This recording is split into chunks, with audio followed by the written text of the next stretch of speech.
Les saludo de nuevo, vamos a concluir esta jornada nuevamente maratoniana, nuevamente muy fructífera, yo creo. Y para acabar, y en este intento de ir en estos días cubriendo no solo grandes temáticas generales, sino también temas muy importantes de las distintas jurisdicciones o ramas de la ciencia jurídica, pues hoy nos acompañan dos amigos que son además dos prestigiosísimos magistrados de lo contencioso administrativo, José Ramón Chávez y Alfonso Pérez Conesa. De ese tipo de magistrados, de profesionales de la judicatura, cada vez menos infrecuente, yo diría, en España, que combinan la dedicación profesional, intensa y responsable con la inquietud intelectual, con el ejercicio en el sentido más amplio de su oficio, viajando, aprendiendo en otros países, participando en proyectos internacionales, escribiendo en distintos medios, y aquí, como no, ya se señaló, José Ramón, tu blog, alguien mencionó tu blog ayer ya, y acaso José Ramón tienen un blog que les recomiendo a los dedicados y aficionados al derecho público y al derecho administrativo, que se llama de Justicia. De la justicia, no, de la justicia, que me confundo con eso, a pesar de que yo tengo en mis favoritos tu blog. Bueno, pues nos han hecho el favor de, a estas horas ya tardías, venir a exponernos su visión de algunos problemas relevantes de la jurisdicción contencioso-administrativa en nuestro país, y que sospecho que van a ser también problemas comunes con los países de muchos de ustedes. Gracias, amigos, por este detalle, por esta deferencia, y seguiremos la dinámica habitual.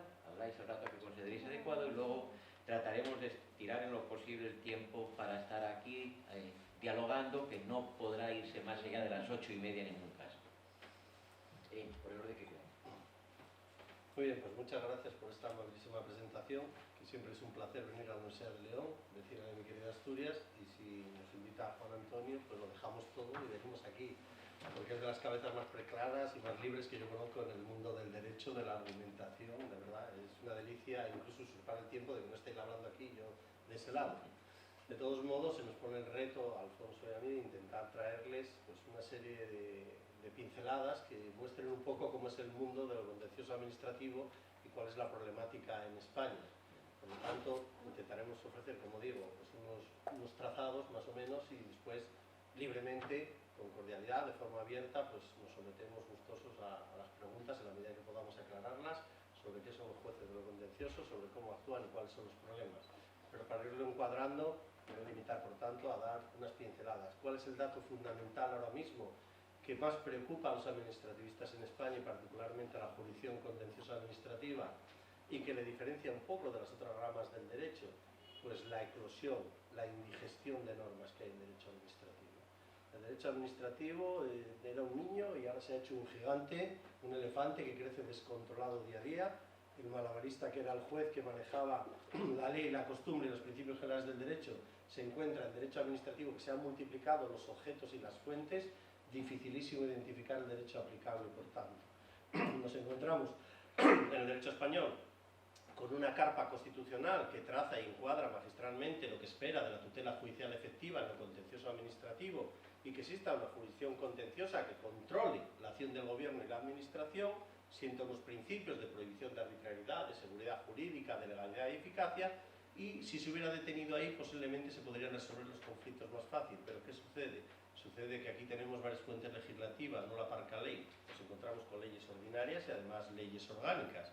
Y además nos encontramos luego con disposiciones del Ejecutivo como decretos leyes y decretos legislativos. Por si fuera poco, las fuentes más todavía, llegan las fuentes normativas reglamentarias como en otros países. El Ejecutivo hace uso de su habilitación y hay un Ejecutivo estatal que aprueba reglamentos estatales, hay otro autonómico y el local que aprueba ordenanzas. Por si fuera poco, hay otras figuras mixtas que son pactos, acuerdos, que tienen naturaleza normativa, y ya tenemos pues una pirámide kelseniana totalmente deformada, en la cual tenemos infinidad de fuentes y que es difícil saberlo. Esto el maestro Interría lo calificaba, decía que era una legislación desbocada. Carl Schmitt hablaba de la legislación motorizada, y nosotros como jueces consideramos de verdad que es apabullante, por mucho que existan bases de datos jurídicas hoy día, legislativas y jurisprudenciales, que ayudan mucho. En lo que están convirtiendo al final a los operadores jurídicos en España es a meros pescadores de jurisprudencia que se dedican a buscar los jueces la solución al caso concreto, porque es más difícil que moverse en esa jungla de normas, esa jungla de casos en que se ha convertido el derecho administrativo. Por si fuera poco, si dejamos de mirar las normas y acudimos a la vertiente interpretativa de los tribunales, no solo encontramos juzgados de lo contencioso administrativo, salas territoriales de lo contencioso administrativo, una audiencia nacional y un tribunal supremo con su sala contencioso administrativa, sino que por si fuera poco se ve que el supremo no está el supremo porque está el constitucional, que está ahí, pero además el constitucional no debe ser tan constitucional cuando tenemos el Tribunal Europeo de Justicia, que prevalece sobre la doctrina del propio Tribunal Constitucional. Por si fuera poco, siempre cabe acudir al Tribunal Europeo de Derechos Humanos. Con lo que ustedes comprenderán, cualquier letrado avispado sabe enseguida coger del menú que existe de leyes, de normas y jurisprudencia, y todo acaba en la mesa del juez contencioso administrativo. A veces Alfonso y yo comentamos que de nuestros compañeros que dignamente ejercen su función en el ámbito civil tienen el Código Civil. Nosotros tenemos montañas y montañas de libros y de papeles. No lo digo a modo de pretexto, sino porque nos gusta como jueces cumplir nuestra misión de juzgar y hacer ejecutar lo juzgado, y para hacer una buena estatua necesitas buen mármol y tenerlo claro, y no este bombardeo de normas en el que nos hemos derivado. Sin embargo, tampoco es garantía de eficacia el que existan muchas normas y muchos intérpretes.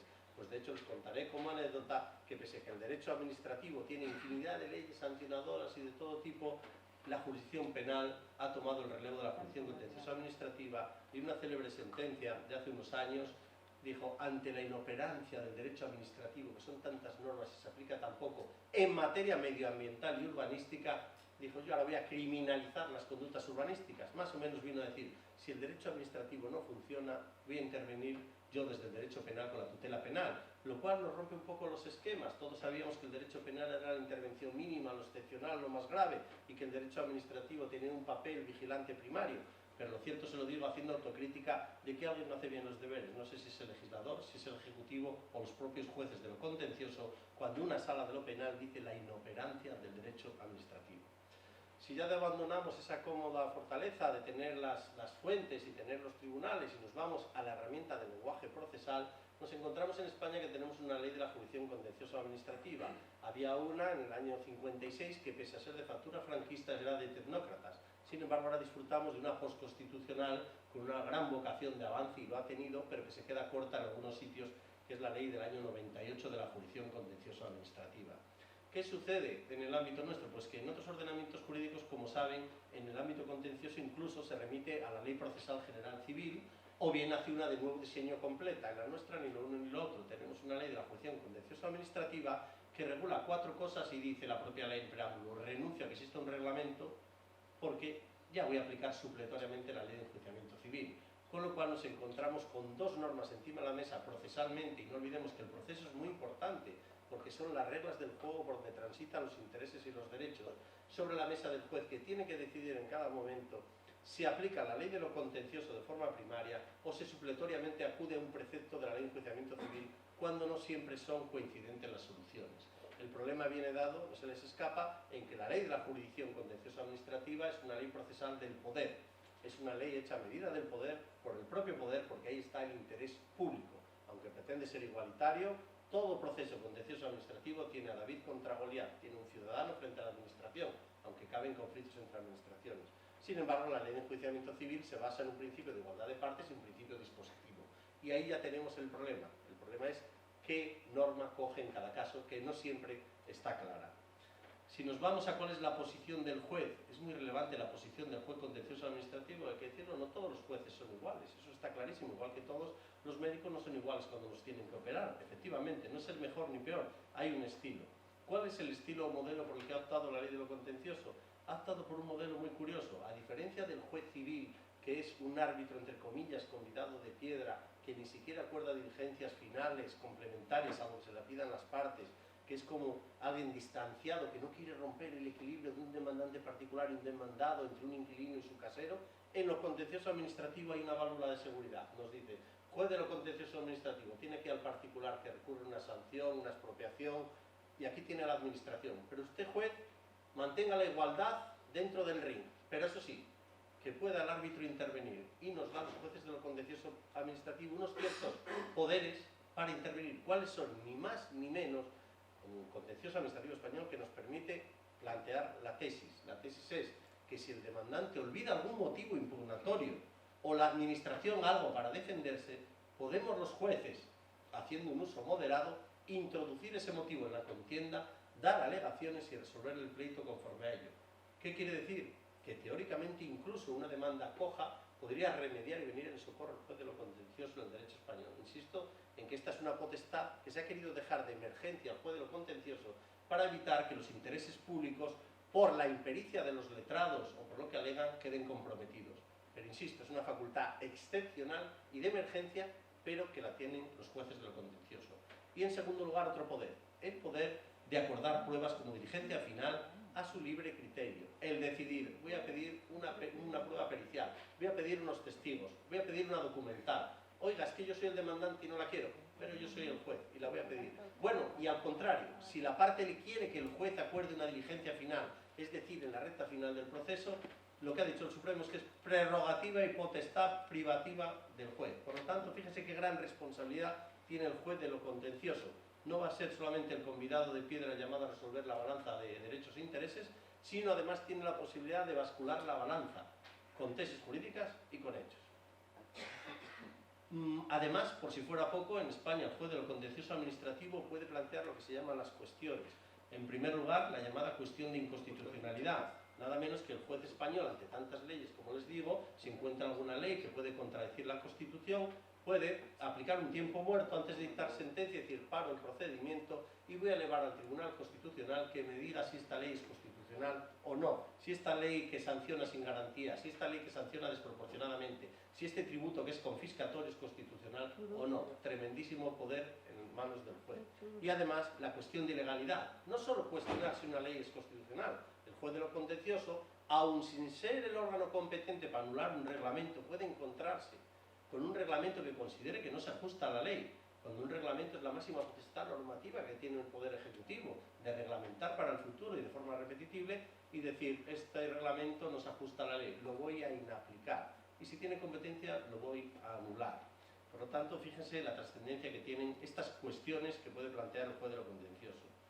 Asimismo, otro rasgo en que se ve inmerso actualmente la jurisdicción contencioso administrativo es una especie de esquizofrenia. Me voy a explicar. Es una contradicción que tiene la jurisdicción contenciosa. En España, del contencioso administrativo habrá unos 3.000 jueces, más o menos, repartidos entre salas y juzgados. Y actualmente hay una doble concepción que se abre paso. Parece difícil decir que en un mundo donde debe reinar la seguridad jurídica, la unidad de criterio, exista una parte de jueces indeterminada, porque no hay encuestas al respecto, que se mantienen en la llamada jurisdicción revisora. Conciben la jurisdicción contencioso administrativa como un guardameta que espera que la administración tome la decisión y el juez, a lo sumo, la invalida y le devuelve la pelota otra vez a la administración. Acuerda la retroacción para que la administración motive. Dispone la marcha atrás.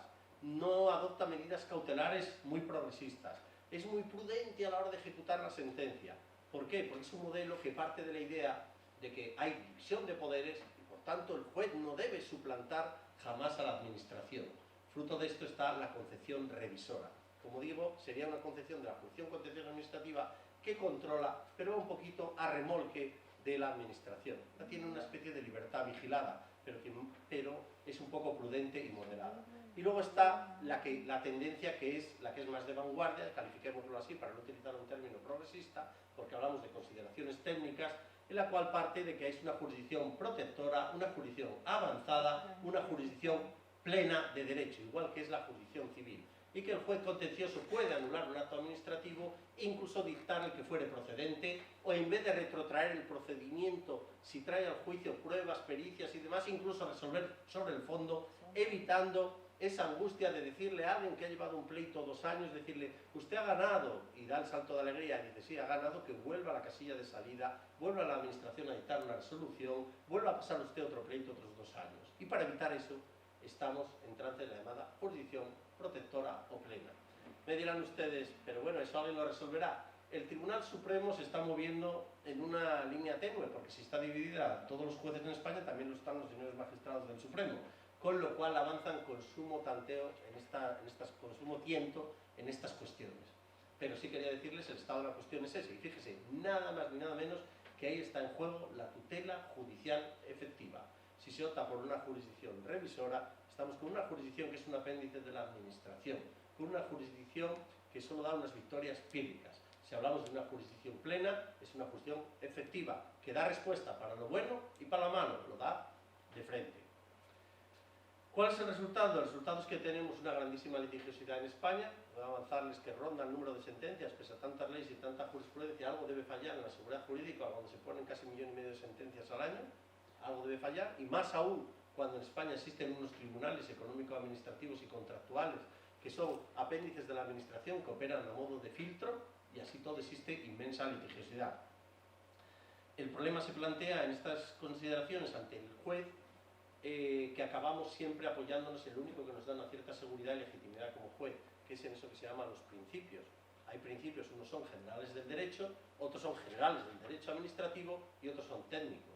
Claro, uno se mueve siempre cuando encuentra este mare magnum de normas y de interpretaciones, al final tiene que decantarse, sea el principio de buena fe, sea consideraciones de equidad, sea el principio de confianza legítima, seguridad jurídica, y al final los jueces de lo contencioso administrativo, que estamos llamados a ser los positivistas por excelencia, nos encontramos al final resolviendo, pues a veces las cuestiones aplicando los sanos principios generales, y bien orgulloso de ello, porque es un asidero que teóricamente, y si son generales, jamás debe fallar. El problema de los principios generales, como bien sabe Juan Antonio, es que no todos están claros, no todos están codificados, porque dejarán de ser principios y además algunos contradictorios, como de justicia y seguridad jurídica.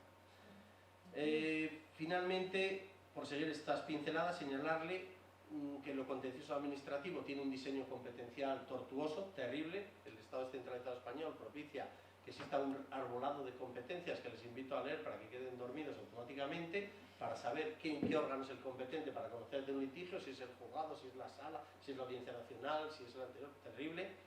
En cuanto a los sujetos, se plantea el problema de los emplazamientos, muy frecuente en lo contencioso administrativo, porque normalmente es un particular que se enfrenta con la administración, pero a veces hay pleitos triangulares en los cuales hay un codemandado, lo cual tenemos ahí junto a la administración un particular. Por ejemplo, en responsabilidad patrimonial sanitaria, alguien demanda a la sanidad pública y la aseguradora de la sanidad se persona en el proceso. Con lo cual el particular tiene enfrente a dos, nada menos. Tiene a la administración con sus letrados y a la aseguradora con los suyos. Ya se va marcando más desigual y más consideraciones para el debate, si quieren, sobre esa vertiente. Además, lo que sucede desde el lado de los demandantes, si estoy hablando de los sujetos, el derecho administrativo español se caracteriza por algo que es que tiene una acción pública limitada. Es decir, hay una barrera para acceder al proceso contencioso administrativo. No cualquiera puede plantear un pleito cuando ve una ilegalidad. No puede uno decir, le han dado aquella plaza a aquel señor y sé que ha sido una cacicada, de recurrirlo sin ser alguien interesado. No puede alguien decir, esa expropiación forzosa pasa la carretera por el sitio que no debe. ¿Y usted quién es? No, yo soy nadie, defiendo la legalidad. No le importa, nuestro derecho en eso es ciego, porque el derecho en origen puso la barrera de la legitimación, de que hay que tener un interés legítimo para que el contencioso abra sus puertas. Y el problema es que si llama a esas puertas cualquiera que no tenga el interés legítimo, no se abrirá. Y si existe un contrato adjudicado absolutamente ilegal y nulo de pleno derecho y un ciudadano se entera, solo le queda acudir a la Fiscalía Anticorrupción y otras instancias, pero nunca podrá recurrir ese acto administrativo, excepto donde hay acción pública, que es un ámbito, el urbanístico, podremos desarrollar porque existe, y el medioambiental. En cambio, otras áreas están absolutamente huérfanas. Por otra parte, si ya hemos visto los sujetos en cuanto al procedimiento, nos encontramos que un proceso contencioso administrativo no es tan lineal como pueda parecer. Hay una auténtica encrucijada de opciones. Lo primero es decidir qué recurrir. Ahí se puede recurrir un acto expreso, se puede recurrir una desestimación, un acto presunto, se puede recurrir una inactividad cuando la administración no actúa, o se puede recurrir cuando actúa, pero sin tener amparo jurídico, que es la vía de hecho. Por lo tanto, hay hasta 4 puertas distintas para llegar a lo contencioso administrativo. Y al otro lado de la puerta nos encontramos pues, un procedimiento abreviado, un procedimiento ordinario de derechos fundamentales. Y además está la opción o no de solicitar medidas cautelares. Las medidas cautelares, como saben, es una medida que alguien pide, que sufre un acto de la administración muy perentorio, muy ejecutivo, le ordena la demolición de una casa y rápidamente dice, ya sé, señor juez, que el pleito va a durar 2 años, pero por favor, para que no me tiren la casa, porque dentro de 2 años de nada me serviría obtener el triunfo. Y lógicamente se pide ese amparo cautelar. ¿Cuál es la situación en España en las medidas cautelares? Se le pide al juez que no mire el derecho, que no mire las consideraciones jurídicas. Lo que tiene que mirar es el peso de los intereses. Al juez se convierte en una balanza. A ver, ¿qué hay? Que a usted le van a tirar la casa. Usted tiene interés en mantener la casa. Y usted, administración, pues la administración tiene interés en quitarla porque va a pasar una autopista. Y le dicen, a balancear. No, oiga, es que yo tengo derecho. No, vamos a ver, ¿el interés de todos de la autopista o el interés de la casa? Eso es lo que hay que valorar al final, intereses. Es verdad que ustedes conocerán la famosísima doctrina del fumus boni iuris, que es la apariencia de buen derecho, es decir, que se pide, como dijo el Tribunal Constitucional, que el juez de lo contencioso, cuando le piden una medida cautelar al mismo inicio del procedimiento, dice el Constitucional, hay que mirar de soslayo, una expresión muy bonita, de soslayo, levantar la alfombra a ver quién parece que tiene razón. Y eso era el fumus boni iuris, es decir, hombre, si se ve que esto es una barbaridad, pues voy a suspenderlo. ¿Qué sucede? Que eso que avanzó muy venturoso, el fumus boni iuris, la apariencia de buen derecho, resulta que se fue recortando progresivamente por la jurisprudencia para evitar los abusos que había, porque todo el mundo lo invocaba, todo el mundo quería tener la apariencia de buen derecho, con lo cual le pasaban al juez a decidir ya casi sobre el fondo, sin haber mediado todavía actividad probatoria ni conclusiones. Con lo cual el fumus boni iuris ha quedado reducido estrictamente a que se va a suspender por apariencia de buen derecho allí donde el acto se haya dictado en virtud de un reglamento nulo, o porque un acto idéntico haya sido anulado, o porque sea la barbaridad mayor que podamos imaginar. Y fuera de ahí el fumus boni iuris ha pasado a la tercera división. Y por último, en este escenario nos encontraríamos el silencio administrativo. El silencio administrativo sigue siendo una lacra en el derecho español, se inició en 1924, Primo de Rivera era un dictador que había en España y se le ocurrió la ingeniosa idea, ingeniosa entonces, de acabar con todo el atasco que había de solicitudes de licencias urbanísticas diciendo que a los 4 meses se entendían denegada si no recibían respuesta. El silencio fue una idea afortunada, porque al fin y al cabo fue acogiendo la ley del 58 en España y nuestra ley del 92 y la actual también del 2015 acoge el silencio administrativo. Lo cual es una paradoja, porque en derecho español se dice expresamente que la administración tiene obligación de resolver sin posibilidad de abstenerse en ningún asunto y regula qué pasa si no resuelve, que permite que se acuda a lo contencioso administrativo. Pero el gran despropósito, por decirle, estaba en que frente a una resolución expresa y un plazo de 2 meses y frente a una desestimación presunta, lo que dice la ley de lo contencioso es que transcurridos 6 meses se podrá acudir a lo contencioso administrativo, se entenderá desestimado. Pero nuestro Tribunal Constitucional interpretó que, bueno, que si la administración no hacía sus deberes, que tampoco tenía por qué correr al juzgado el particular, por lo cual nos encontramos actualmente con que cualquier desestimación presunta puede ser recurrida por cualquier ciudadano al cabo de 10, 20 o 30 años sin temor a que le digan que ha pasado el plazo. Esa es una situación. Y ya para acabar de dejar paso antes a mi compañero, solamente decirles rápidamente, porque me decía Juan Antonio que les interesaba cuáles eran las cuestiones que nos preocupaban en el mundo de lo contencioso administrativo, les puedo decir, en el ámbito tributario nos preocupa que se ha hecho un derecho paralelo, absolutamente, un derecho ad personam, al servicio de la administración tributaria. El mundo tributario es un islote, si pocas garantías hay en derecho administrativo, menos aún en el derecho tributario. Como decía Dante, abandone toda esperanza el que caiga en manos de la administración tributaria, se hacen las leyes al diseño y lo peor es que las leyes generales copian o se inspiran de los éxitos de la administración tributaria, porque no olvidemos que los proyectos de ley los hace la administración. Si nos vamos al mundo contractual, la feliz idea y ocurrencia del legislador fue aprobar una ley de contratos, la 4ª ley de contratos de la democracia, no sé si me explico porque hacen falta 4 leyes de contratos.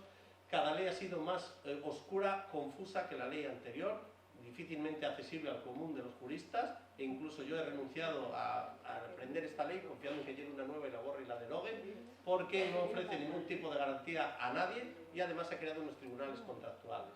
Si me dicen en expropiación forzosa qué preocupa en España la privación de un bien mediante precio por interés público, pues miren que en el 54 se aprobó esa ley y sigue vigente en el 2019, cosa que no es malo, porque cuando el legislador toca algo a veces funciona y lo estropea, pero lo malo es que regula la excepcionalísima expropiación por urgencia, donde los trámites se acortan y las consideraciones, las garantías, y curiosamente en España todas las expropiaciones son urgentes, todas, no hay ninguna que no sea urgente.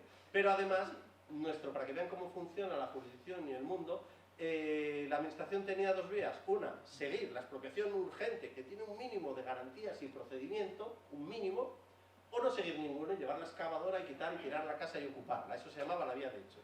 La jurisdicción contencioso administrativa, cuando se enfrentó a este problema de algo que iba, de la administración que iba por la vía de hecho, cosa no tan insólita como ustedes pueden pensar, porque sucede que a veces se hace una autopista de 10 metros, pero luego se dan cuenta que tiene que tener 3 metros más, y para qué iniciar un procedimiento, echamos la excavadora y lo ocupamos, En ese supuesto el Supremo sentó una doctrina muy interesante que decía, bueno, lo que no puede ser es que por la vía de hecho le quiten el terreno y le den el mismo dinerito, el mismo justiprecio que si hubiera seguido el procedimiento, ¿verdad? Entonces dijo la jurisdicción contenciosa al Supremo, le vamos a bonificar, por haber ido por la vía de hecho, una especie de penalización, el 25%. Así funcionaba el 25%, pero ¿qué sucede? Que el legislador, que al fin y al cabo es el gobierno, no nos equivoquemos, aunque le llamemos legislador, la correa de transmisión del gobierno.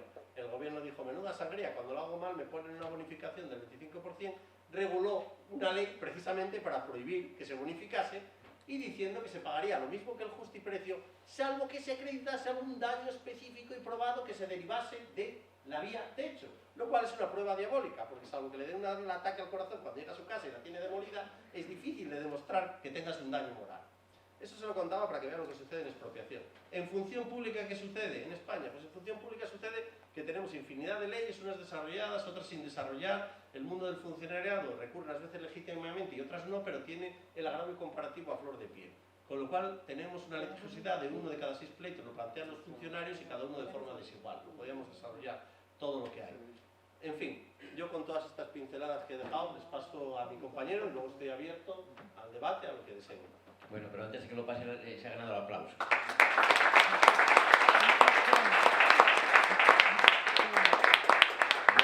No lo dije antes y fue deliberado, pero el doctor José Ramón Chávez ya puede con propiedad ser así nombrado como doctor, porque hace como una semana obtuvo brillantísimamente su doctorado en Derecho, nada menos que en la Universidad de Salamanca, y para colmo dirigido por un prestigiosísimo catedrático de Derecho Administrativo, que es actualmente el rector de la Universidad de Salamanca.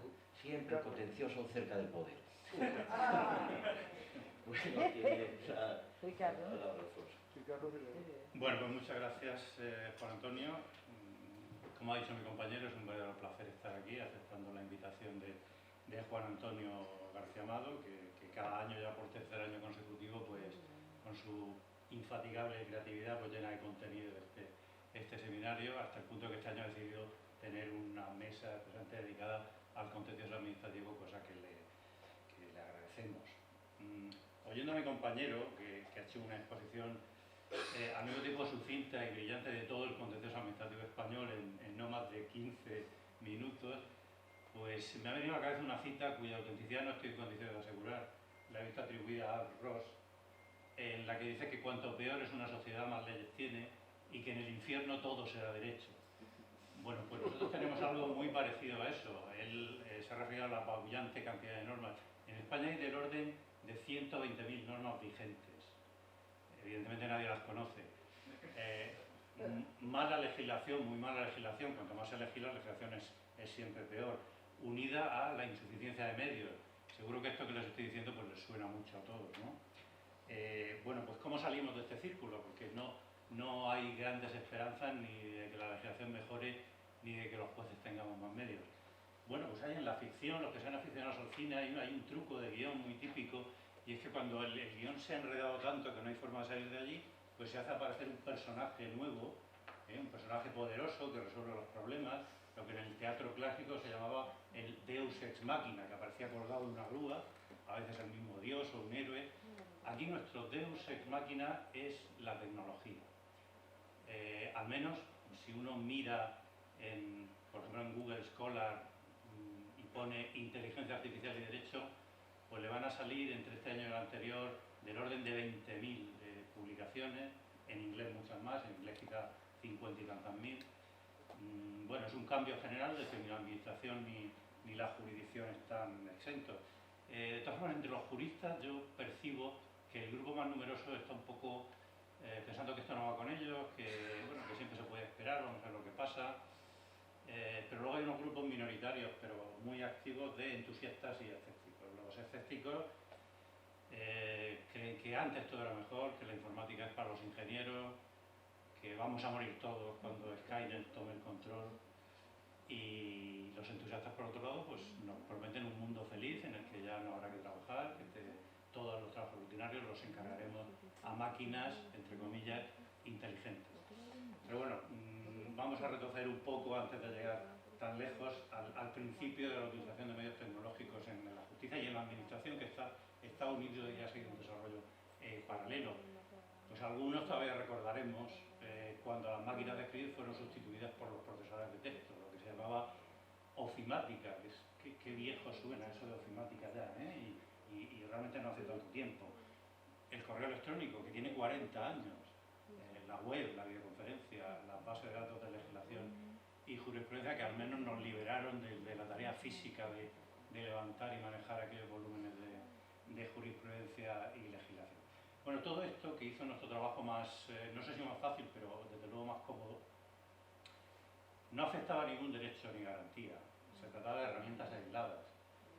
Ahora, la cosa cambia cuando se habla de administración electrónica, de justicia digital, que son cambios generales, no me gusta mucho utilizar esa expresión, pero cambios de paradigma, en los que sí puede haber riesgos jurídicos, que son los que a nosotros realmente nos interesan. Sin entrar en detalles, porque es un proceso muy complejo y muy prolongado en el tiempo, en España como en otros países pues se han hecho una serie de pasos en materia de administración electrónica. Primero hay dos leyes, una de 2007 y otra de 2011 para la justicia. Son larguísimas, se publicaron en el BOE, yo las vi publicadas en el BOE y nadie les hizo el menor caso. Pasaron los años y bueno, como casi todo lo que esas leyes preveían era voluntario, pues a voluntario a nada hay que apuntarse. Bueno, en el 2015 el legislador, digamos que reconsideró aquello y dijo, bueno, hay que dar un impulso un poco más serio, porque, en fin, de momento no nos han hecho ningún caso. Y ya implantó, tanto en el ámbito administrativo como judicial, una serie de deberes, de obligaciones a toda una serie de operadores jurídicos para implantar una administración electrónica. ¿Cuáles son los elementos de una administración judicial electrónica? Muy sintéticamente también. Pues tiene que haber una sede judicial electrónica, todo esto está regulado en la ley, tiene que haber una tramitación electrónica de los procedimientos, gestión documental, técnicas de expedición de copias y documentos, apoderamientos electrónicos APUDACTA, registro de documentos, actuaciones judiciales automatizadas, que después contaré algo más de esto. Bueno, el complemento perfecto para todo esto, tal como está diseñado en la ley, es hacerlo obligatorio para un amplio conjunto de sujetos, no todos, pero desde luego todos los profesionales, abogados, procuradores, notarios, registradores mercantiles de la propiedad, peritos privados, por supuesto personas jurídicas y al final pues solo quedan efectuadas, ya veremos por cuánto tiempo, las personas físicas, digamos, de derecho común. Bueno, también para los jueces es obligatorio y ha sido necesario decirlo expresamente porque bueno, hay alguna resistencia a veces a modificar los hábitos de trabajo pues muy firmemente asentados por la inercia de muchos años trabajando de otra manera.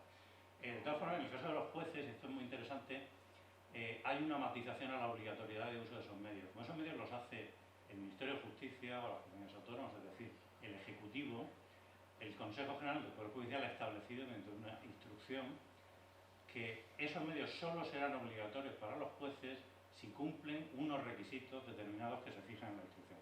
Si no cumplen esos requisitos, digamos que estamos exentos de esa obligación de cumplirlos. Bueno, el presupuesto o el prerequisito para que todo esto sea verdad, para que todo esto pase de la ley al mundo real, es un palabra que es interoperabilidad. Esa es la clave de bóveda de la administración electrónica y de la administración judicial electrónica. Interoperabilidad significa que los sistemas se entiendan, que se puedan requerir documentos, que todo funcione de manera transparente y segura entre los distintos sujetos intervinientes en el procedimiento electrónico. Bueno, y esto existe aquí. Bueno, supongo que lo saben, pero España no es un Estado federal, pero es algo muy parecido. Hay unos entes autónomos, comunidades autónomas que tienen poder legislativo y algunas de ellas, algunas comunidades autónomas, tienen atribuida la competencia en materia de medios materiales de la Administración de Justicia. Bueno, entonces varias de estas comunidades y el Ministerio por su parte, es decir, el Gobierno central, han hecho desarrollos informáticos diferentes que por supuesto no se entienden entre sí. Otras administraciones han hecho lo mismo y bueno, pues es una especie de torre de Babel informática que se intenta solventar a base de pasarelas, pero las pasarelas no son interoperabilidad. Bueno, un punto especialmente crucial porque afecta mucho al proceso contencioso administrativo. La almendra de un proceso contencioso administrativo es el expediente administrativo de la administración, donde la administración se confiesa, se desnuda, nos cuenta qué es lo que ha ido haciendo para que nosotros lo enjuiciemos. ¿Cómo se va a mandar ahora el expediente? ¿Vamos a seguir manteniendo la remisión tal como la establece la ley? ¿Lo vamos a grabar en un CD? En vez de papeles tenemos PDF, pero estructuralmente será lo mismo. Bueno, la idea no es esa, la idea es que bien el expediente sea puesto a disposición de la autoridad judicial, que pueda acceder a la propia administración en la que está y tal como está, o bien que se integre de forma también automatizada en el expediente judicial electrónico, que sería el estadio final y el que en principio debería ofrecer menos problemas. La digitalización de los procesos judiciales y paralelamente a la administración debe reportar mejoras de eficiencia, de eficacia, de seguridad, de celeridad, de rapidez, pero también ha hecho aparecer nuevos problemas que antes no teníamos. Esas mejoras, pues yo hasta ahora no las he visto, las mejoras permanecen en el mundo de las ideas, pero los problemas sí han llegado, los problemas sí están aquí y ya se están planteando ante los tribunales. Bueno, yo creo que lo mejor es que les cuente pues, unos ejemplos que tengo aquí de sentencias todas muy recientes donde se han planteado cuestiones relacionadas con la justicia digital. Primera cuestión. Cuando les enumeré muy rápidamente los elementos de la Administración Judicial Electrónica, hay uno que es el sistema de comunicaciones y notificaciones. Ese sistema se llama LexNet y algún día me gustaría saber quién pone los nombres a este tipo de cosas. Y es un sistema de recepción de escritos y documentos, es un sistema seguro, garantizado por técnicas criptográficas, que tiene además un sellado de tiempo de acceso y recepción de los documentos cuando el abogado o el profesional abre su buzón y recibe la notificación. Bueno, este sistema es obligatorio para los abogados y para los procuradores.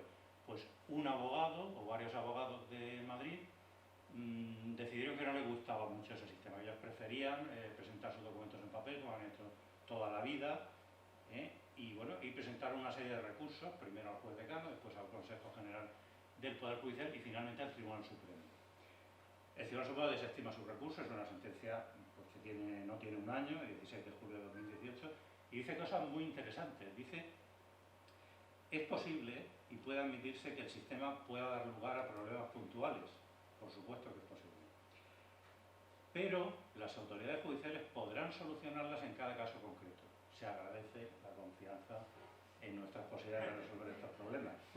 Pero la conclusión final es que no cabe decir que aunque el sistema sea perfectible, violen los derechos fundamentales invocados por el República. Es decir, el sistema es obligatorio, confirmado por el Tribunal Supremo. Bueno, ocurren más cosas. Por ejemplo, José Ramón hablaba antes de la agencia tributaria. La agencia tributaria, yo no sé si ha sido tú o otro autor que la ha denominado el Guantánamo el Guantánamo del derecho español, ¿no?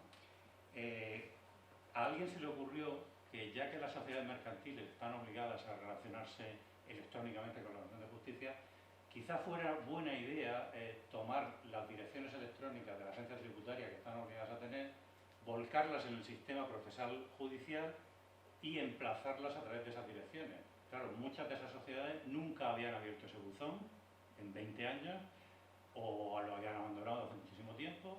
Bien, pues se empezó a emplazar, es decir, a citar, a hacer la primera citación del procedimiento a sociedades a través de este sistema, que por supuesto fueron declaradas en rebeldía y muchas de ellas condenadas al pago de cantidades, a readmisión de trabajadores, etc. Bueno, esto llega al Tribunal Constitucional, sentencia pues de hace 3 meses, del 8 de abril, y como era previsible, pues el Tribunal Constitucional nos dice que la primera citación a juicio tiene que ser necesariamente por correo, por acuse de recibo o de forma personal en el domicilio que facilite el demandante, sin perjuicio de que una vez personada esa sociedad, pues está obligada, en virtud de la ley, a relacionarse telemáticamente con la administración. Otro asunto muy interesante, porque es, yo lo llamo el caso de la casilla. ¿Qué es esto de la casilla? Pues cuando uno entra en el formulario de presentación de un recurso, en el Tribunal Supremo en este caso, era un recurso de unificación de doctrina social, tiene que marcar una casilla con qué tipo de recurso es, porque hay varios tipos de recursos de casación en el Tribunal Supremo. Este recurrente olvidó marcar la casilla y el recurso fue inadmitido. O mejor dicho, el recurso no fue inadmitido, el recurso fue rechazado por el sistema, que no es exactamente lo mismo. Y luego sí inadmitido por el letrado de la Administración de Justicia. Bueno, esto llega también al Constitucional, sentencia de 6 de mayo de este mismo año, que dice que, bueno, que es manifiestamente desproporcionado que no marcar una casilla tenga un efecto ni más ni menos de perder un recurso o una instancia procesal. Más grave todavía, sentencia del mismo día, del 6 de mayo, con muy pocos números de diferencia. Digo más grave porque este es un caso penal, es un delito de estafa. En este delito de estafa, la entonces acusada tenía unos documentos que probaban, unos documentos de descargo que probaban que ella no había podido cometer la estafa de la que se le acusaba. Intentó mandarlos a través del sistema de comunicaciones judicial, a través del NE, y no fue posible. Entonces acudió al viejo y querido telefax. Pero ¿qué ocurrió? Que nadie estaba mirando ese fax, los documentos llegaron, pero no fueron incorporados al expediente judicial electrónico y el tribunal no los pudo tener a la vista y la condenó por estafa. Bueno, el Constitucional igualmente dice que esto es, lo llama preterición de pruebas resultante del defectuoso funcionamiento de la plataforma o de la oficina judicial, o de ambas, que al final no se supo muy bien de quién era la culpa. Hay un problema, o mejor dicho, un grupo de problemas que es especialmente interesante, que es lo que afecta a la protección de datos personales en los procesos judiciales. Y aquí hemos tenido en España, o casi tenemos, porque fue confirmada la sentencia hace muy poco por el Tribunal Supremo, un caso muy interesante que es la sentencia de la Audiencia Provincial de Navarra de 20 de marzo de 2018, caso conocido periodísticamente como La Manada. Es una agresión sexual en grupo a una chica de 19 años. Bueno, no hace falta que explique el caso, que ha sido muy publicitado y muy discutido en España y fuera de España, pero aquí ocurrió una cosa que afecta al tema que estoy tratando de la tecnología, y es que los datos de la víctima que figuraban en la sentencia pudieron conocerse públicamente. ¿Por qué? Pues porque la Audiencia de Navarra, el proceso de anonimización de los datos que hizo, pues fue tan, no sé cómo llamarlo, tan primario como tachar con un rotulador el nombre, escanear la sentencia y así entregarla a la prensa. Lo que pasa es que no tachó el código CSV, el código seguro de verificación que llevan todas las copias en papel de un documento electrónico auténtico, y con ese CSV, pues en la sede judicial electrónica se podía acceder a la sentencia completa.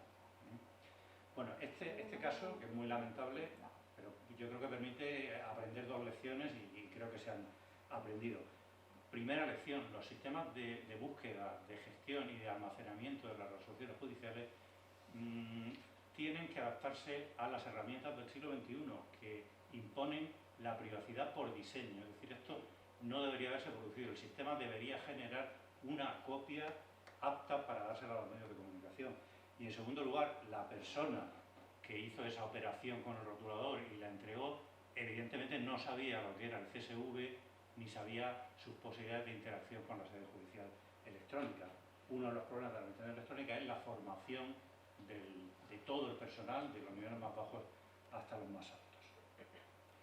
He mencionado de pasada las actuaciones judiciales automatizadas. ¿Bueno, esto qué es? Eso existe en la administración también, la actuación administrativa automatizada. Si ustedes durante su estancia en España pues, alquilan un vehículo, circulan por las carreteras españolas y exceden el límite de velocidad, cosa que no les recomiendo, pues es fácil que un aparatito que no maneja ninguna persona, sino que actúa por sí mismo, les haga una fotografía, calcule su velocidad y transmita telemáticamente toda esa información a un centro de proceso de datos, que por cierto está aquí en León, donde un sistema inteligente sin intervención humana decidirá si la foto se ve o no suficientemente bien, y a continuación pues eso acaba en una resolución sancionadora donde sí, una persona firma pues, junto con otros varios miles de resoluciones parecidas. En la justicia, ¿qué actuaciones administrativas, o sea, judiciales, tenemos automatizadas? Pues de momento solo tenemos una, que es el otorgamiento de poderes a abogados y procuradores. Puede hacerse en la sede electrónica sin intervención humana, más que de poder dante, evidentemente. Y de hecho lo que se obtiene es un documento electrónico con un sello, no con una firma, porque no hay ninguna persona que dé fe, como se hacía antes, sino que es un sello que produce el sistema. Bueno, ya el paso inmediato a esto de la actuación administrativa automatizada es la utilización de la inteligencia artificial en la administración de justicia. gran parte de la actividad judicial, por mucho que nos duela, es automatizable. Lo es la tramitación, desde luego, pero también muchos procedimientos de pequeña cuantía, procedimientos muy sencillos, o donde no hay oposición, lo que en España es el juicio monitorio, que tiene versiones en muchos países, el juicio documentario o el título judicial europeo, son nombres de este procedimiento para pequeñas deudas sin oposición basadas en un documento. Todo eso se puede automatizar. O en el orden contencioso, la adopción de medidas cautelares se puede beneficiar de las técnicas de análisis de riesgo que ya se utilizan en el orden de seguridad y penitenciario. Por supuesto, el análisis automático de jurisprudencia, lo que se llama justicia predictiva, como auxiliar del juez humano, al menos en principio. Bueno, supongo que ustedes saben, al menos en un sentido muy general, lo que es la inteligencia artificial. Los sistemas que tenemos ahora mismo, porque a veces, hablando de inteligencia artificial, es muy fácil ponerse a fantasear y llegar un poco más lejos de lo que es la realidad de las técnicas realmente existentes. Lo que tenemos ahora son inteligencias artificiales limitadas, que hacen cosas concretas. Por ejemplo, hacen procesamiento del lenguaje natural, traducen de un idioma a otro, hacen un resumen de un texto. Y eso lo hacen bastante bien. Yo todavía recuerdo cuando se decía que era imposible que una máquina tradujera del chino al español, porque el lenguaje humano es una cosa muy compleja y totalmente no susceptible de automatizarse. Bien, pues ya se hace, un simple teléfono móvil puede hacerlo. La visión computerizada es otro sector de etiquetado de imágenes, de conteo de personas en lugares públicos, reconocimiento facial, por supuesto, y luego ya la robótica, que esta es un poco ajena a nuestro tema. Lo que no existe hasta el momento es una inteligencia artificial general, es decir, que tenga una variedad de posibilidades cognitivas. Eso está en principio muy lejos, pero nunca nos podemos atrever a decir.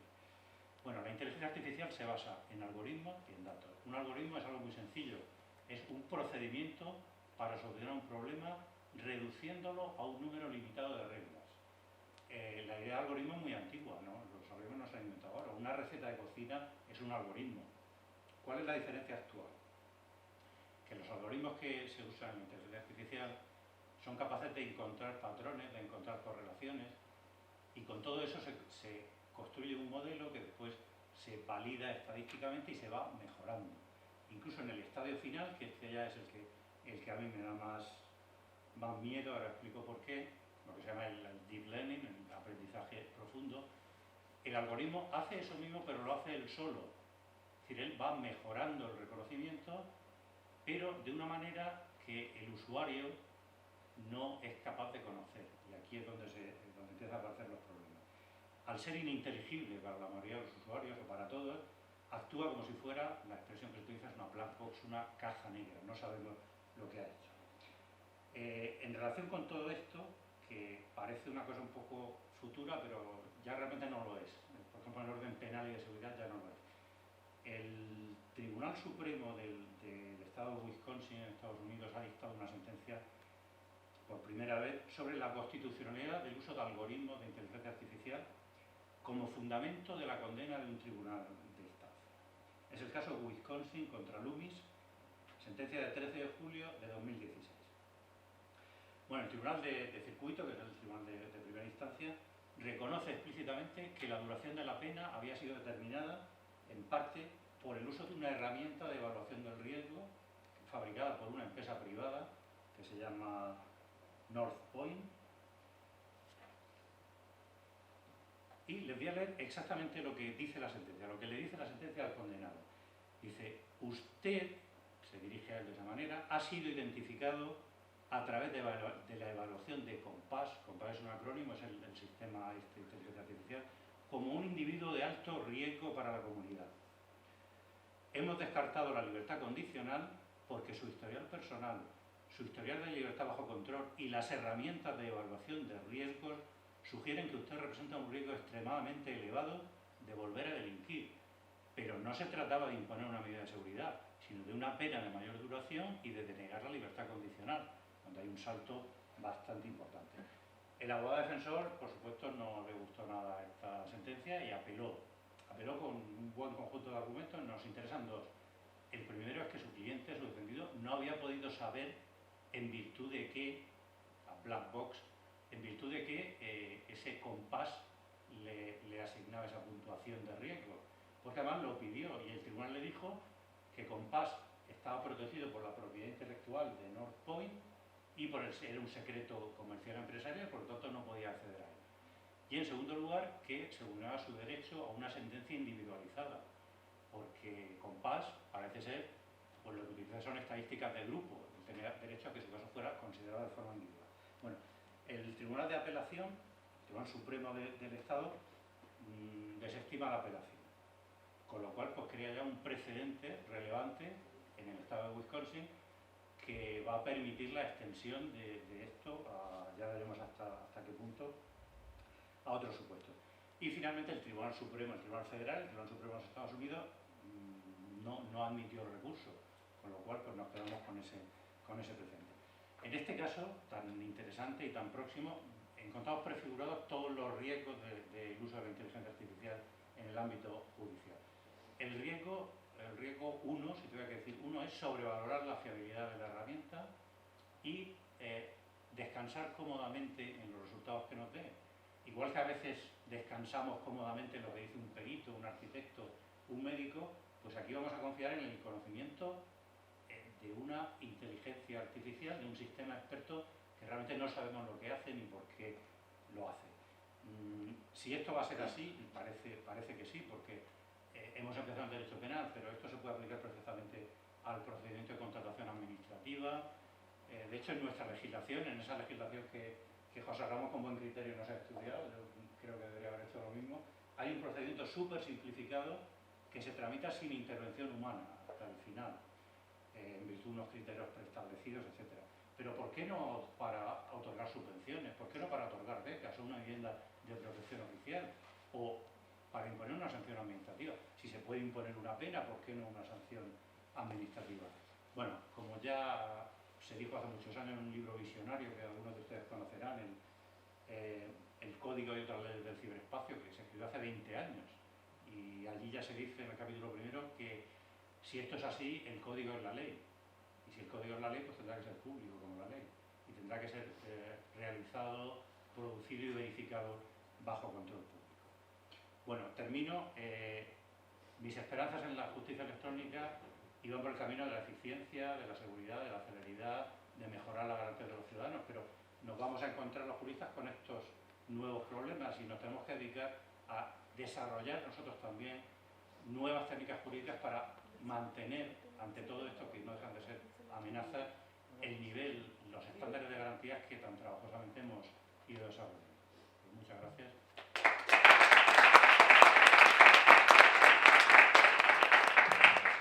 Bueno, no se pueden cumplir mejor los objetivos de una mesa como esta había sido pensada. Muchas gracias. ¿Cómo me gustaría a mí que en aquellos 2 años que estudié administrativo en aquella querida universidad nuestra de Oviedo me hubieran explicado administrativo así de una manera que se entendiera y que se le diera el sentido y esas cosas? Tenemos que reflexionar los profesores sobre lo artificioso de nuestra inteligencia también. Al magistrado Chávez, en la idea de Prosper Weil, del balance perfecto entre la libertad y el poder, habría que añadir al panorama infacto que usted pintaba la necesidad europea de asumir la sede administrativa completa hasta que el expediente cause Estado, cosa que en América afortunadamente vamos superando. Creo que todavía en la mayoría de los países de Europa hay que acudir previamente a los recursos de reconsideración jerárquicos, etcétera, pasar por ese camino tortuoso antes de tener acceso a tutela judicial efectiva.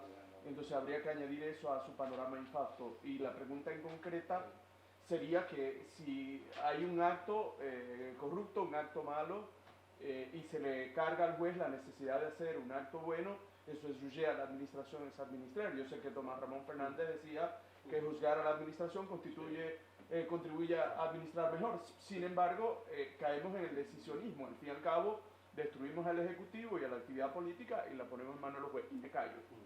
Sí, gracias. Bueno, 2 cosas.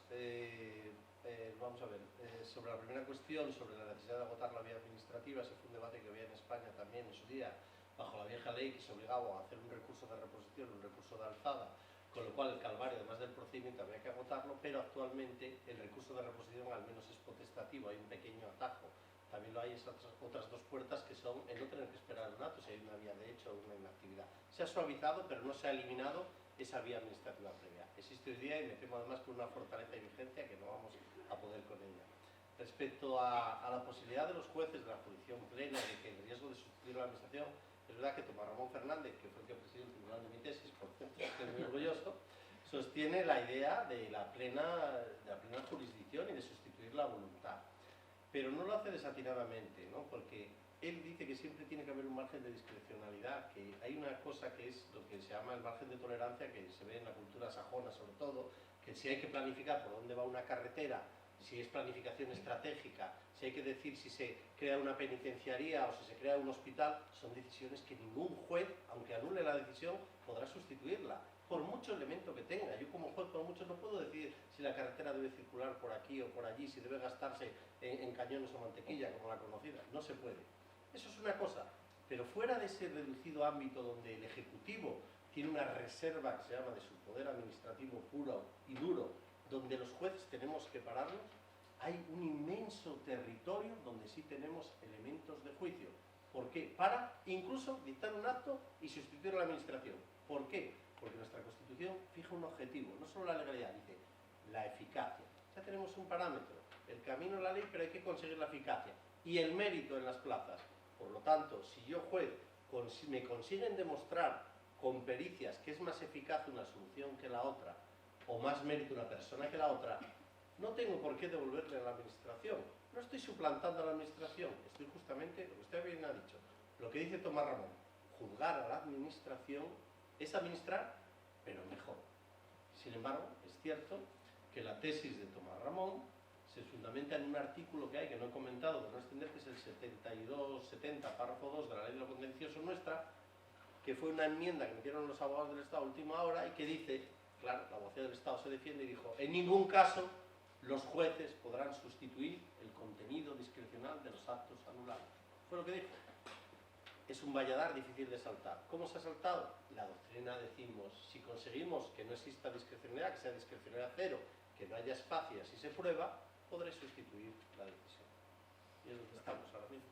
Muchas gracias. Muchas gracias. Seguimos así con la concesión.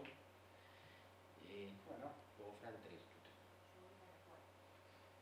muy lindas exposiciones. Yo trabajo en la Fiscalía de Estado de la Provincia de Buenos Aires, que es el órgano que defiende a la provincia y los juicios que le hacen. Y concretamente la pregunta es el inicio, el desarrollo y el fin del proceso contencioso. Y tiene que ver con la legitimación, los DESC y las facultades de oficio del juez. Quiero decir, legitimación. Se reconocen los derechos colectivos para enjuiciar al Estado en defensa de un universo integrado por múltiples personas. La segunda, en cuanto a los DESC, le dieron operatividad en su exigibilidad judicial, es decir, el acceso a la vivienda, el acceso al trabajo. Es un tema que en mi país, en Argentina, la Corte sacó un fallo en donde le dio una operatividad indirecta, entonces ahora a través de la vía judicial se puede exigir al Estado no darle una vivienda, pero sí implementación de políticas públicas en torno a la satisfacción de esas necesidades. Y en relación al control o a las facultades de oficio después en el contencioso, estas postulatorias, probatorias, invalidantes y constitucionalidad, quiero saber si se distingue la naturaleza de los derechos que están en juego. Es decir, no es lo mismo una empresa que cuestiona por una obra pública, que es un tema estrictamente patrimonial, que una pensionada, una jubilada, una persona que está en una situación de calle. Bueno, Muchas cosas con brevedad no sí, posible. con brevedad. En cuanto a los intereses colectivos y legítimos, nada impide que exista una sociedad, una asociación, una ONG, siempre y cuando sus estatutos tengan esa finalidad específica en sus estatutos como persona jurídica para que pueda impugnar. Y siempre, que es lo que vigila el Tribunal Supremo, que no sean sociedades o entidades que tengan una autoatribución estatutaria. Es decir, yo y dos amiguetes creamos una asociación de cría de las ballenas para recurrir todo lo que acepta el mercado. Pero sí se acepta en el derecho español. Pero así todo, legitimación de la persona jurídica. Segundo, en cuanto a los derechos de vivienda y demás, claro, es que esto sería muy amplio explicar que en el derecho español no todos los derechos son iguales. Hay todo un título que regula derechos y libertades, unos robustecidos con ley orgánica, otros son informativos, el derecho a la vivienda es informador, otros son acabados, perfectos. Depende de la longitud de onda de cada derecho, depende de cada ordenamiento. De verdad, nos daría para hablar muchísimo sobre ello. Y lo tercero, en cuanto a la cuestión de inconstitucionalidad, no sé si me preguntaba, primero, si hay una distinta sensibilidad por los jueces a la hora de plantearla en función de lo que está en juego, y lo segundo, si esa sensibilidad la tiene el Tribunal Constitucional cuando lo hace. Yo le voy a decir que en este punto la norma es ciega y positivista. Basta que el juez tenga su sospecha conforme a su criterio de que sea una cuestión de una hormiga, sea mayor o menor, para que lo pueda plantear. Y le aseguro, el Tribunal Constitucional lo examina también asépticamente. No sabemos lo que tiene en la mente, eso es otra cosa, el juez de la instancia o lo que tiene el magistrado constitucional. Pero el marco para plantearla no pesa en absoluto, no hay una jerarquía ni rango de derechos en juego para plantearla. Así que, si al tiempo de dictar sentencia o auto considerase el juez que pudiera ser contraria a la Constitución, no hablo de mayor rango, planteará la cuestión. Otra cosa es que esa cuestión se la estimen o no, pero es... Muchas gracias. Fran Vila, en representación de los estudiantes de esta facultad.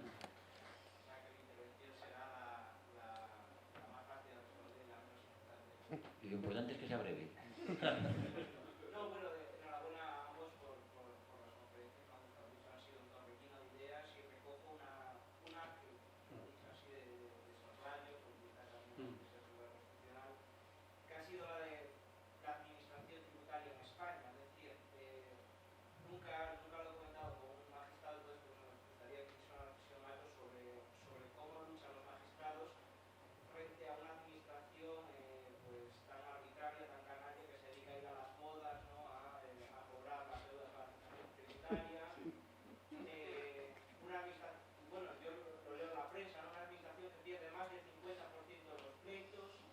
Claro, la impresión que le queda al ciudadano es la siguiente. Yo recuerdo a Hannah Arendt en sus orígenes del totalitarismo cuando decía: la revolución acabó con todo, salvo con la burocracia, ¿no?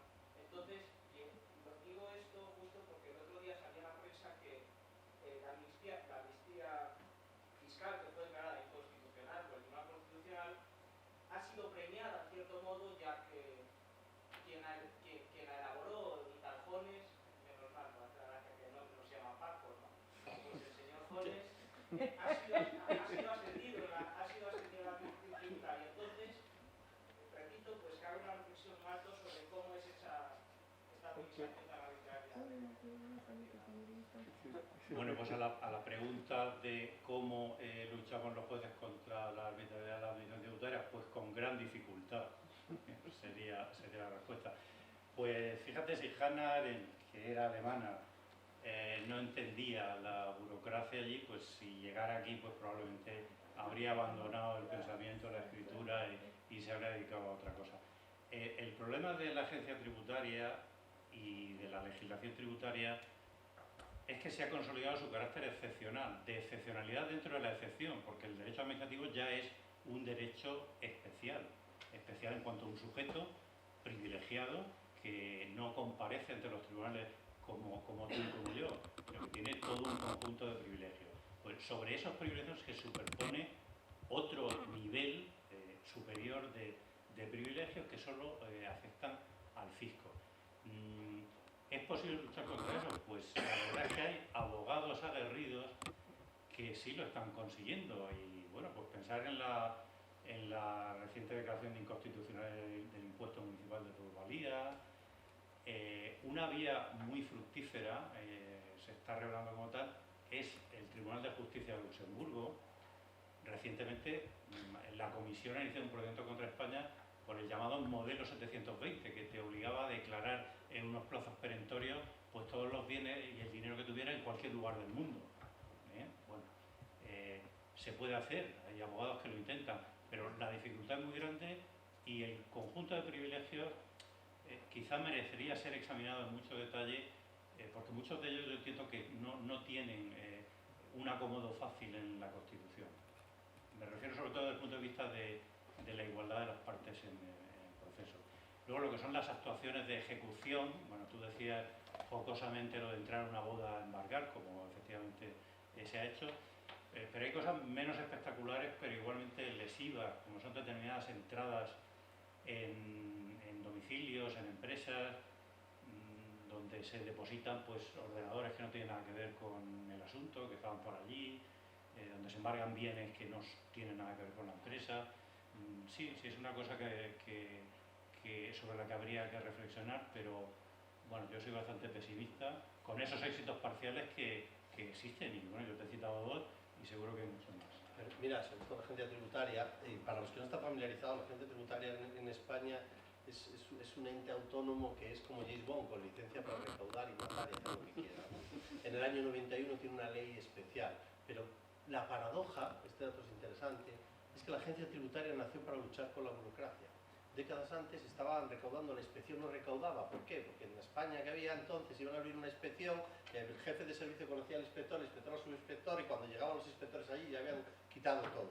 Entonces era ministro Borrell, y Borrell era en España, el ministro de Hacienda decía que nunca llegaban a tiempo a la inspección, sabía que había corrupción por todos los lados y que la maldita burocracia desarrollaban tanto tiempo y tantas alegaciones que no había manera de pillar, por así decir, al malo, al defraudador. Pero entonces, esto es cierto, no es un chiste lo que voy a decir, Borrell vio la película Los Intocables de Leon Ness, que es una película que saben en que en la lucha contra el crimen organizado se daban cuenta que toda la policía estaba corrupta y no había manera, hasta que de forma silvestrada 4 o 5 con unos pistolones sin que nadie lo supiera acababan con la corrupción. Pues bien, Borrell dijo que viendo la película Los Intocables de Leon Ness se le ocurrió crear una agencia que actuara de forma desvertebrada y desconectada de los ministerios para que actuara por libre y sorprendiese a los defraudadores. Así nació la agencia tributaria en el año 91. El problema es que una vez creado el monstruo, cobró vida propia. Cobró vida propia y cada vez fue viendo más prerrogativas y demás. Y cuando usted me pregunta y dice, ¿qué podemos hacer los jueces y qué puede hacer la administración? Yo la pregunta la voy a alzar un poco más. ¿Qué podemos hacer los ciudadanos para cambiar una ley que está mal? Ya tiene la respuesta. Acabamos de tener elecciones, ni un solo partido ha metido en el programa desmantelar la agencia tributaria, rebajar sus prerrogativas. Ni uno, ¿eh? De todo el arco parlamentario, ninguno. ¿Por qué? Porque es la fuente de ingresos de recaudación de las políticas, de todos los partidos. Ninguno ha dicho, vamos a desmantelar la agencia tributaria, vamos a rebajar las prerrogativas, vamos a... Ni uno solo, porque es el único en que están de acuerdo todos los partidos. ¿Y quién tenemos la llave? Los ciudadanos, que venga un partido y me diga, ¿qué tal? Si yo lo valoraré, la verdad, ¿verdad? Es una paradoja. ¿Qué hay? ¿Quién tenía el 4? Bueno. Bueno, la pregunta que les voy a hacer no es sobre derecho administrativo, porque la verdad es que poco sé como para preguntar, pero es sobre el expediente digital. Y disculpen porque va a ser un poco naif, pero es una preocupación grande que yo tengo y que cada vez que la manifiesto, algunas respuestas que recibo no terminan de convencerme. Yo soy jueza de familia y mi preocupación es, y vinculado con esto que nos decía Iglesias Matos del el poder de la tecnología, es como los jueces no tienen miedo de que algún día les digan, pero si esta sentencia suya, y después la pregunta no lo pude haber hecho yo nunca, jamás, que le atribuyan, que el sistema les atribuya algo que no reconocen como propio, porque si yo tengo un papel firmado, pido una pericia caligráfica, y si no tengo ese soporte, tengo que atenerme a lo que el sistema concluye que yo elaboré, y yo tengo que aceptarlo. Y se supone que tengo un token, pero yo tengo miedo. ¿Es un temor ingenuo o es algo, o estoy delirando, o puede ser? No, en absoluto. Uno de los problemas que no lo he tratado, porque bueno, ha sido una exposición un poco acelerada, pero un problema también muy importante de la administración judicial electrónica es la pérdida de control de los jueces sobre los procedimientos. Pérdida de control en varios sentidos.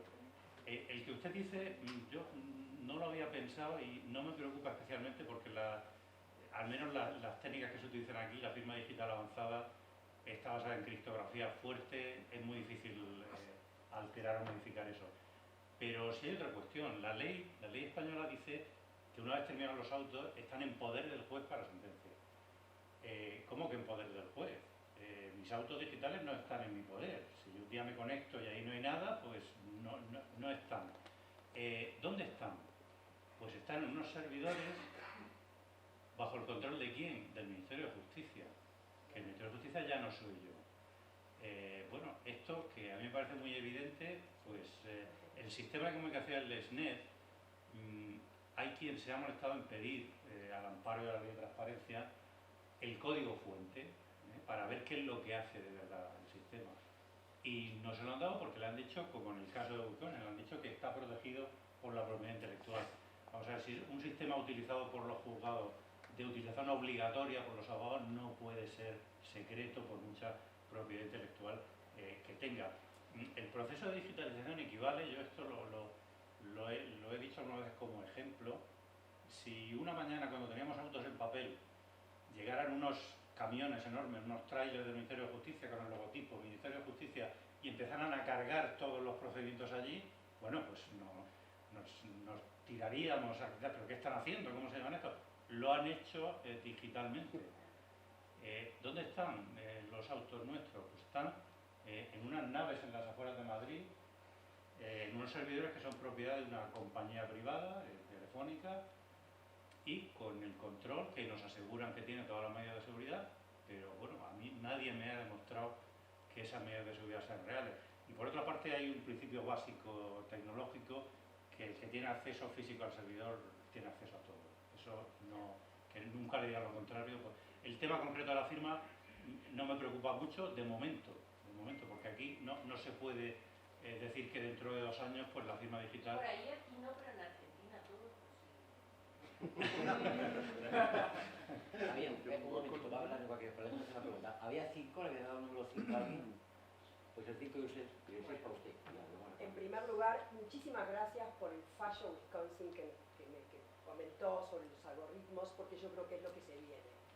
En relación a eso, Steve Jobs debe estar contento en su lecho de muerte, quiero saber qué hay en España fallos contra las agencias que protegen información financiera. En Argentina se llaman Veraz, que son aquellas que brindan información financiera económica de un particular. Si hay fallos contra eso o se protege a la agencia. Bueno, entiendo La que se segunda refiere... pregunta es Sí, el sí. uso de drones El uso de drones. y multas fotográficas. Sí. Bueno, entiendo que se refiere a lo que llamamos registros de morosos. Registros de deudas Sí, o de condenas correcto. judiciales. No siempre por mora, a veces por anticipación. Sí, pero bueno, de datos. es la expresión que se Perfecto, utiliza en España. perfecto. Es un registro... Antecedentes bancarios. Eso, puede ser Correcto. condenas judiciales, impagos Sí. de distintos tipos. Sí, sí. Bueno, pues sí, hay varias agencias de ese tipo, ASNEF y otras. Todo eso está regulado en una norma específica interna y luego hay un reglamento europeo de protección de datos. Y para la efectividad de todo eso tenemos un órgano independiente que es la Agencia Española de Protección de Datos. Como todo eso nos parece poco, hay unas agencias autonómicas de protección de datos también. Y en el caso de esos registros, pues está regulado de una manera muy estricta. Hay un procedimiento para darse de baja cuando estás indebidamente incluido, hay un procedimiento de acceso, de rectificación, de cancelación. En otro momento sí hubo problemas con esas agencias, sobre todo porque su actividad no era nada transparente, pero ahora hay una regulación muy intensa. Al acceso. Sí, por supuesto, pero además que como particular Sí. perjudicado por eso, Sí. es relativamente fácil rectificar o cancelar los asientos erróneos. Los drones, tenemos una regulación de drones, una regulación que es reglamentaria. Yo sinceramente no la conozco en detalle, pero bueno, sí sé que está regulado las zonas en las que se pueden volar, alturas, uso, tamaño del dron. Según el tamaño pues se puede volar o no en determinados sitios. A partir de determinado tamaño y potencia hay una especie de autorización administrativa.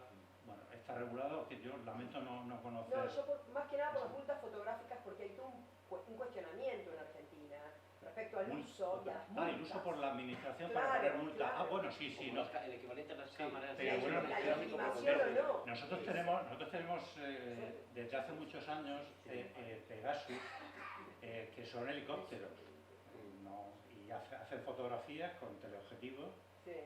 donde se ve incluso el rostro del conductor, y bueno, esas multas se ponen y tienen todo el respaldo legal. ¿Así? Y ¿No de se hecho- legitima el medio, ni se legitima la actividad, la forma de extraerlas por falta de oficial de justicia, por ejemplo, al extraerlas? Bueno, No, porque por ejemplo en el ámbito tributario aquí en Castilla y León lo que hacían los aviones era hacer fotos de donde había piscinas y pistas de tenis que no estaban declaradas catastralmente y se habían Sí, expedido. eso sí. No, pero entonces eso era una prueba documental Sí, y que se correcto. contestaba. Otra cosa sería que la foto se sacara dentro del domicilio por la ventana, que es el momento en el cual sería Claro, intolerable.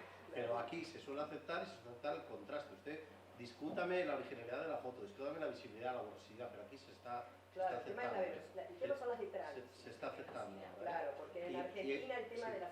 Y en general, en cuanto a los drones, la regulación que tiene aquí es muy restrictiva hasta el punto de que infinidad de empresas que iban a salir de drones quebraron antes de nacer por la legislación tan. Y en relación a la protección de datos de la lista de morosos, aquí es que hay doble protección. Hay la de las agencias que dice Alfonso, que dan unas multas cuantiosas, pero además en la vía civil se daban unas multas gordísimas, en la vía civil de derecho. Me atentan el honor, me incluyeron por no pagar la telefonía 50 euros y aquí ponen 10.000 euros. Y se acabó, ahora se acabó. Pero no es el caso en España, ¿eh? Tutela civil, tutela administrativa. Gracias, amigos. Bueno, terminamos aquí. Creo que el aplauso final.